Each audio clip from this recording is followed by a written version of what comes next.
What is the coordinate plane?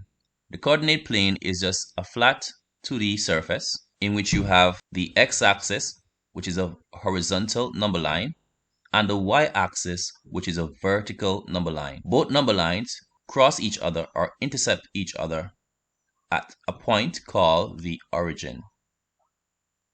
And the location of the origin, since the origin is a point, is 0, 0, meaning 0 found on the x-axis and 0 found on the y-axis. Now both the x-axis and y-axis divide the 2D surface, the flat 2D surface called a plane or coordinate plane, into 4 quadrants. For a point on the graph, when x is -4 for that particular point, what is the y value of that point?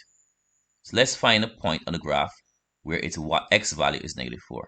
Look where x is at -4 and go straight up or down until we hit this graph. Since the graph is coming up this direction, we'd have to go straight up this direction in order to hit the graph. And we hit the graph right here. So at this point, we have the x coordinate of a point that is found on the graph that is actually equal to -4. I'm going to cross, y is equal to 5. So when x is equal to -4, y is equal to 5. So this is our choice.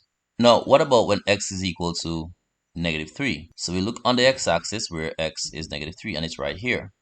But we don't have to move up or down because right here at -3 on the x-axis is also actually on the graph. And so since we're on the graph, we can identify x coordinate and the y coordinate. So the x coordinate is -3 and the y coordinate is 0. When x is -3, y is 0. So this is our choice. Next, what about when x is equal to -2? So we identify -2 on the x-axis and we go towards the graph. Do we have to go up or down? Obviously, we'd have to go down because once we go down this direction, we'll be able to hit the graph right here. This point is found on the graph. And so the x coordinate of this point on the graph is x equal -2. Right? Remember we're talking about -2, going down here, x -2. And the y location of this point, we go across, and that's -3. What about when x is equal to -1? So we identify -1 on the x-axis and we go straight down where it hits the graph. This point has an x coordinate of -1. So we identify x equal to -1, go down towards the graph. We may have to go up or down to hit the graph, but we can use our sense and realize we'll have to go down to hit the graph here. So that's going to be where it hits the graph. We know that obviously that x location is -1, but the y location will go across to the y-axis, and that's -4. The next one is where x is equal to 0. So when x is 0, we identify where x is 0, which is right here, and we go down towards the graph, and it hits the graph right here. So this point here has an x location of 0, but the y location is already there as -3. Okay, because this point is found on the y-axis itself at -3. So we can actually make some selection. When x is -3, y is 0. When x is -2, y is -3. That's our choice. When x is -1, did we do that one? Let's check. When x is -1, y is, this is point, -4. When x is 0, y is -3. That would have been our answer. Let's continue, check the others. What about when x is actually 1?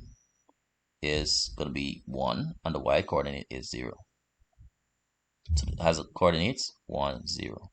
1 on the x, 0 on the y. Remember, you always have to put the x coordinate first. So when x is 1, y is 0. When x is 2, so this is the x location of 2. X is 2, and we're going to go towards the graph itself. Which direction do we go, up or down? Well, we have to go up in order to hit the graph itself. And so when we go up, we hit the graph right here. That's the point we're looking for, which has an x location of 2. And the y location, we simply go across the y-axis, and that's 5. So when x is equal to 2, when x is equal to 2, y is equal to 5. And coincidentally, it seems as if we have a parabola here. Now let's answer a few other questions, since we know how to basically find points on the graph itself. Remember, the graph we're talking about here is not the coordinate plane only, but on this graph specifically, the graph, the parabola, the curved line drawn on the coordinate plane. That's what we call the graph. All right, so let's answer some questions though. What are the x-intercepts of this graph? What are the x-intercepts of this graph? Well, if you notice that this graph intercepts the x-axis, the graph intercepts the x-axis at 2 points. This point here, the graph actually hits this x-axis at this point as well as this point. All right? So if you think of this as a ground, this graph bores the ground at this location and this location. So this location is what we call the x-intercept, where the graph intercepts the x-axis. So the x-intercepts we have two are x equal 3, but intercept the x-axis at -3. So that should be -3. And so it intercepts the x-axis here at 1. So x equal 1. What about the y-intercept? Where does the graph intercept or cuts the y-axis? So we call it y-intercept because it cuts the y-axis. So the y-intercept is a y value. So this graph here, this curve, this is our y-axis. Remember that. So this graph will now cut the what? It will pass through what? The y-axis, this vertical line, at -3. So the y-intercept is just a fancy way of saying where does the graph cuts the y-axis. It cuts it at, this graph here cuts the y-axis at -3. So we just shorten all of that to ask what is the y-intercept. What are the roots of the equation? The roots of the equation is simply another name for the x-intercept. All right, so the equation we're talking about is the equation that produces this parabola, which is y equal x squared plus 2x minus 3. And by the way, when we have a graph of this form, y equal ax squared plus bx plus c, the c value is actually the y-intercept. And if you notice, this is our c value, and it's -3. So c is equal to -3, which is the y-intercept. So the y-intercept is the c from this equation, c being the constant without the variable, and that's -3. And we see that that's the case here. So even from this equation, we can tell where the graph will intercept the y-axis, and that's going to be -3. It occurs when x is actually equal to 0. So if I put 0 here, that would be 0 squared is 0. 2 times 0 is 0. So that gives us 0 minus 3, which is -3. So the y-intercept occurs when x is 0. And we can see that 0, -3. So the y-intercept point, has coordinates 0, -3. Once we're talking about a point, we're talking about two coordinates. So while the c value is our y-intercept, the y-intercept point also has an x-coordinate, and it must be 0. Because any point found on the y-axis, x is 0. Think about it again. If I put a point here, that's 0, -1. If I put a point here, its location is 0, -2. Put a point here, its location is 0, 2. So any point found on the y-axis, x is 0. So this point found on the y-axis, but also where the graph intercepts the y-axis, has coordinates 0, -3. So now let's talk about the maximum or minimum point. So this graph has a minimum. So you're coming down a mountain, and I go into a valley, and I go up to another mountain. What is the lowest point along this journey? It will be right here.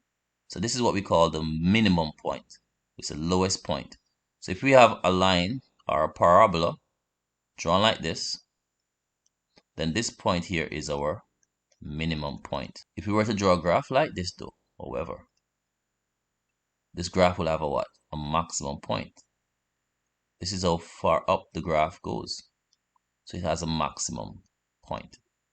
The minimum and maximum points are called together turning points. So the turning point on this graph is a minimum. The turning point on this graph is really at maximum right here. The y value of this minimum point is what we call the minimum value. The minimum value. So the minimum value is the y coordinate of the minimum point, right? So the minimum value is the y coordinate of the minimum point. Now, why is that? Because this y-axis is like a ruler. So we will use this to measure how far up, how far down. Lowest value on this y-axis where the graph actually hits is actually -4. So this is our minimum value. So the minimum value is just a value, and it's y equals -4. That's our minimum value. Now, what is the value of x that gets us this minimum value of -4? So when y is -4 on this graph, x is -1. So the x value that makes this graph a minimum is x equal what? -1. X equal -1 is the value of x that give us our minimum value of -4. So x equal -1 is the value of x that makes the graph a minimum. So when we talk about minimum, you're just thinking about x and y. X value of the minimum point and the y value of the minimum point. And those values we also call coordinates. Now the next thing we want to talk about is the axis of symmetry. What is the axis of symmetry? Well, the axis of symmetry is that line that will cut this parabola into two equal halves. Think about this as the mouth of a boat. Where would you cut it so it's divided into two equal halves? Wouldn't it be along this line right here? And that's correct. So this line here that cuts the parabola, this is the parabola, the graph of the curve that we have here, that cuts the parabola in two equal halves. We call that line the axis of symmetry. That line is our axis of symmetry.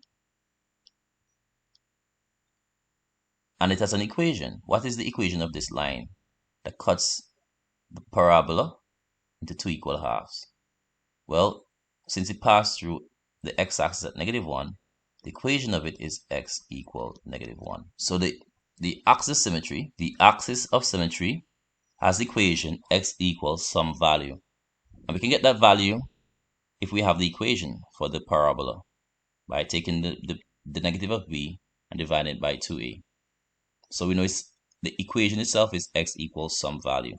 Like I said, this is the line that cuts the x-axis at -1, and it actually passes through, this axis symmetry actually passes through what? The turning point, whether it's a minimum or whether it's a maximum. So if I have a parabola like this, and this will be the maximum point, then this will be our what?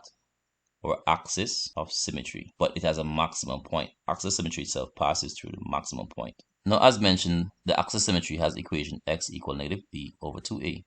So what I will need to do here, I will need to know the equation, and the equation, as mentioned earlier, is actually y equals x squared plus 2x minus 3. So what I could do is to get the equation itself, x squared plus 2x minus 3 is equal to y. We can rewrite it in the general form by putting ax squared plus bx plus c. The a in this case is actually the number that's before x squared. Even though we don't see it, there's actually a 1 there. So a is equal to 1. B, positive b that is equal to 2. And positive c is equal to -3. But for the axis of symmetry, the equation of the axis of symmetry, we do not need the c value based on what we have here for the formula. It's the negative of the b value, and the b value is 2, right? So it's negative of the b value, negative of 2. In fact, I can put a bracket here if we want, or replace b with 2, over 2 times the a value. And the a value here is what? 1. So it's 2 times 1. So it's this negative of 2 is -2. Divided by 2 times 1 is 2. And 2 into 2 goes once, 2 into 2 goes once, so we're left with -1. So we're seeing the axis of symmetry has the equation x equal -1. And we can clearly see that's the case here with this parabola, right? This parabola has an equation for the axis of symmetry of x equal -1. And we utilize this to find that.